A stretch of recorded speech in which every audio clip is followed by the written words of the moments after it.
Welcome back to the Crochet Karate. Those my friends at yarnspirations.com. Today we're going to do the mitered dishcloth. This is a really unique version. So actually I started this whole tutorial, now I got to refilm. So we're going to create a starting loop, and then we're going to create a base foundation, and then the second part of this we're going to use that foundation to go around to create these ridges. So it's actually a two-step process. We have the body and then we have the striping. If you want to use the striping for the second part of it, you can have the striping just like you see, but in actual fact you're seeing two layers of work being completed. Let's begin and start with the hanging loop. With whatever color you've decided to use, just create a slip knot and use a size H, a 5.0 millimeter crochet hook in order to play. I need you to chain a total of 10. So 1, 2, 3, 4, 5, 6, 7, 8, 9, and 10, and slip stitch it back to the first chain to create a loop. So just slip and slip, and now we're going to move on to round number 1. So let's begin, and we are going to start by just chaining 1, and all you need to do is inside this major loop, just put this around so it's with it, and put 25 single crochets in there. It's going to be a really tight fit once you start really making those work. So put 25 into the center of this now. So I'll be right back. So far I have 15 in here. If you need more space, just push it around. So you've got 16, 17, 18, 19, and 20, and I need 5 more. So if you're running out of space, just push it on that ring. So 21, 22, 23, 24, and 25. And once you get your 25 in, just make sure it's not twisted in any weird way, and just slip stitch it to the top of the first single crochet that you started with and just fasten off. It says to leave a 6 to 8 inch strand so that you can use it for sewing later. So if you went over top of the straggler like I did, you can just safely cut that one down. And then the other one, it says leave about, what's that say, 6 to 8 inches, so just guess it and just pull that through. And there is your beginning one, just like that. So I don't know what to do with this tail yet, but I'm going to move on to the body, and I'll just work my way through and just try to figure out what that's doing. So with the right side facing, which is this side, you can see that there's clearly a difference if you're familiar with crochet for sure. And what I want to do is that I want to use just the back loop of any single crochet. So what I'm going to do at this point is just you use 2 loops for when you go into a stitch, but if you go into the loop that's furthest away from you, that's the back loop, and that's where I want to join. Now it says to chain 3, so 1, 2, 3, and it says to double crochet in each of the next 2 single crochets, and we're just going to use the back loops.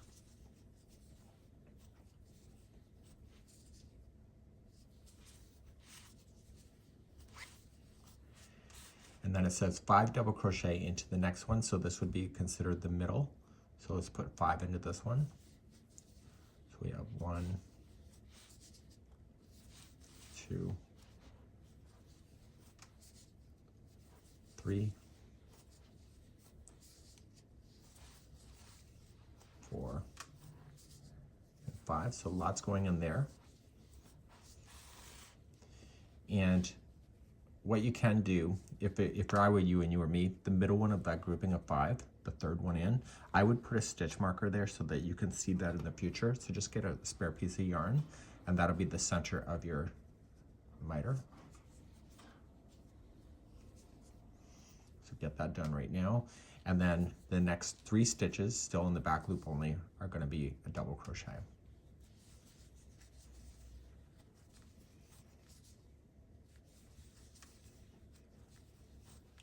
And that will complete row number 1. So we're getting ourselves established to turn our work and begin row number 2.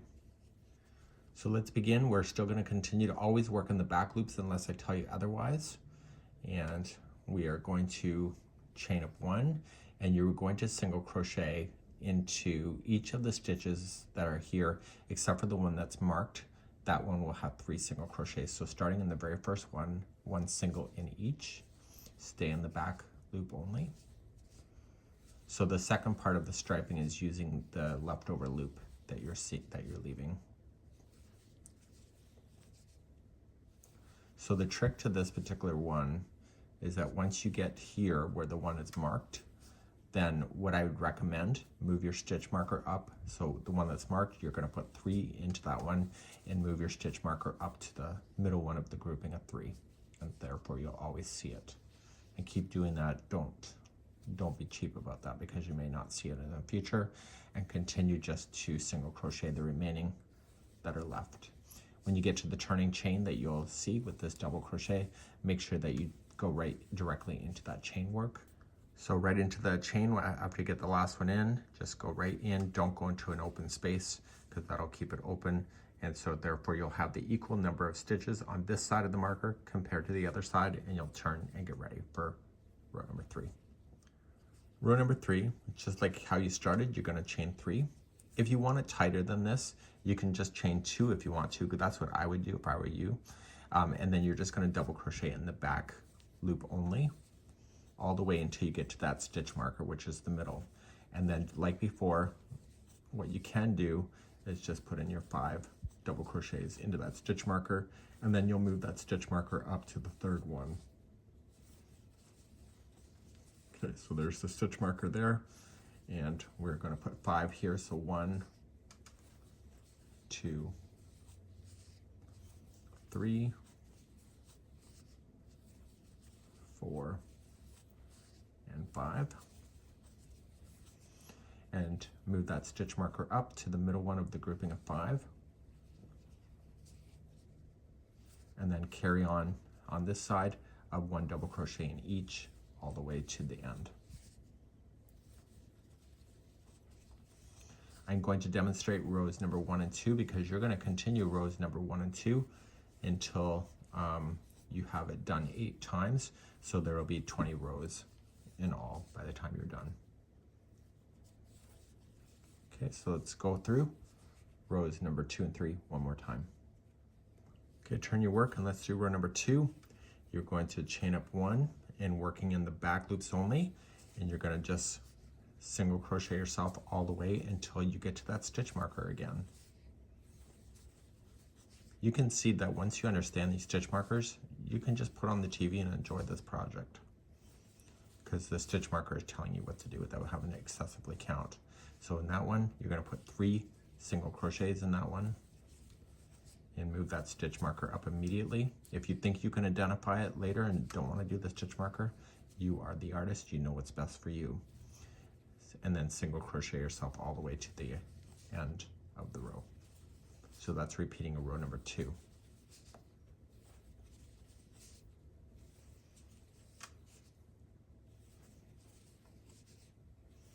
Okay, and then just make sure you go into that turning chain as well. Don't forget that so you don't miss one. And let's turn your work and do number 3. So 3 is what you already know. I would chain 2 instead of 3. It'll keep it tighter. And then starting in the next one, you're going to double crochet in the back loop only again. And then what are you going to do when you get to the stitch marker? Did you say that you're going to put 5 double crochets? Because if you did, you're right today.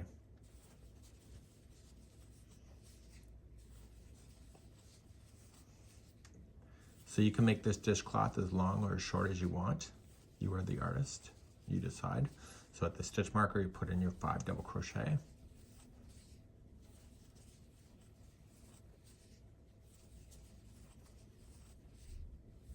And then move your stitch marker to which one? Yes, the middle one, which is the 3rd one.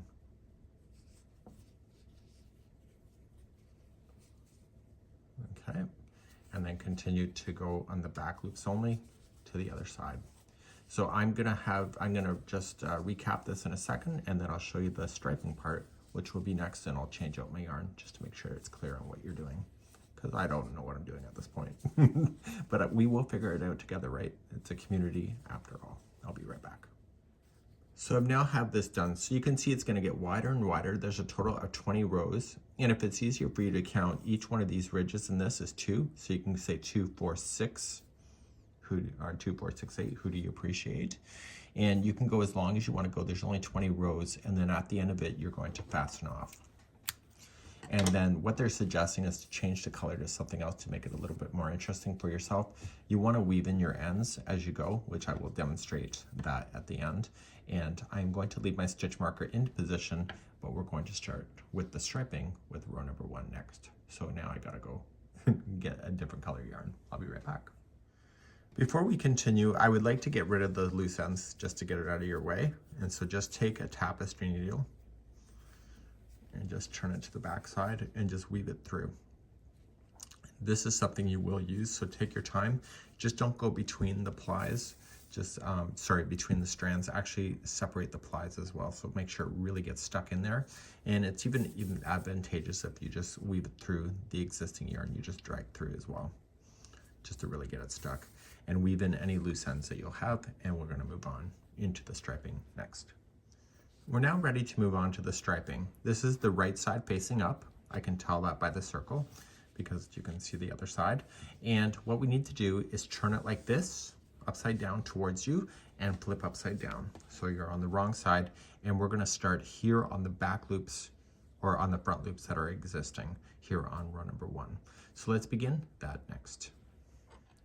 We wanna start with the existing loops that you can see right here. And you're going to start with the first one. You don't need to count these loops. That's the nice thing about this whole other part. So you're just going to attach it.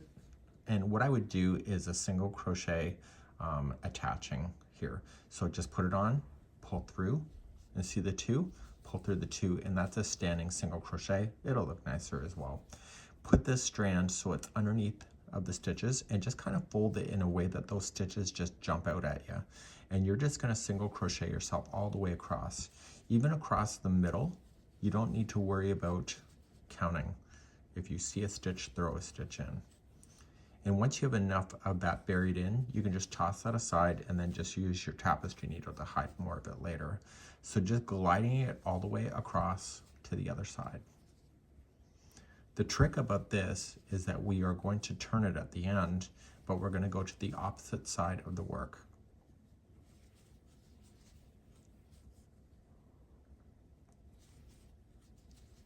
So you're going to go right to the very end, and then we're going to turn our work like this, and then look, you're going to come across here. So just turn and then just glide, single crochet across and follow it.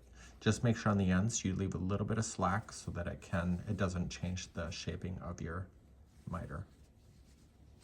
And what you're doing is you're putting some extra texture in here with your yarn. So you go all the way across. Do you hear me counting? It shouldn't be. I do talk to myself a lot though. Okay, and then we are going to then get to the other side, and then what are we gonna do? If you said we're gonna turn it again, that's the right answer. If you said something else, that's not so right. Okay, so you're going to get all the way through here, and you're going to notice that it's a step down, right? This is higher than this. You're going to turn your work, give it a little bit of slack, and then just start following here. Okay, and then just gliding. So this whole section you're doing is that you're making your way all the way down the dishcloth just by turning it back and forth and looking for the available loops to be able to do this, and you're creating that texture as you see. So go all the way down in the same motion, and I will be right back in a moment. You'll obviously go a longer way than this because I'm just doing a small sample, and you can come on your last row and just do like the front loop of the last row if you'd like to. It's up to you. So just finish your last row just doing that, and I'll be right back. We're going to fasten off at the end of this row. Coming all the way across on my last row, and everything is in, and I'm officially done this section, but it's suggesting to do one more thing, and I have to weave in my ends yet, but it's telling us that we need to do some surface overlay on the right side of this. So we have to just check which side is the right side. And we can look at it. Okay, this is the right side. So it's asking us to do surface overlay right here. It's not a big deal. I'll show you what that is. To make it look more finished, you're going to create a slip knot and you'll secure that tail in later. And instead, what you want to do is you're only going to play within the 7 stitches that you used. Remember that we did 3 stitches and then we put 5 into 1 and then 3. So it's telling us that we want to do surface overlay. To start this process, you were going to put the hook into the project right here. Okay, so you're going in between the stitches and you're going to put the loop on. You got to pretend your hand is a sewing machine at this point. And you're going to pull that loop through. And then with your hand in behind, you're going to go into the next space that's available to you and going in and grab the loop from behind and pull it through that beginning loop. And then you'll come into the next one, pull through and through. So the trick is to keep the yarn on the back of the project to do surface overlay. I really like surface overlay. It's really can make some really fun ideas. So you're just going to work your way all the way across, and this will make the top look finished. And when you get to the other side here, just secure in your tail. Okay, so you're going to pull through, make it look like the other side that you started with, and then just pull it through. And then with your tapestry needle, just like I showed you before, just weave your yarn in and out a total of 3 times, and then I would do it on the back side here, just within this section. So just drag the yarn tails through just these colors, and then any other yarn tails that you have, if you haven't already secured them in, just make sure that you do weave in your ends with the tapestry needle, because this is a usable item. If you're just going to keep it for more decoration, then maybe you don't have to be as careful, but I would do it if I were you. Get it done, get it over with, and you'll notice that both sides will have the texture using this concept. So I have never seen anything like this. So hopefully you enjoyed today's tutorial. You can let me know in the comments below. We'll see ya. Bye-bye.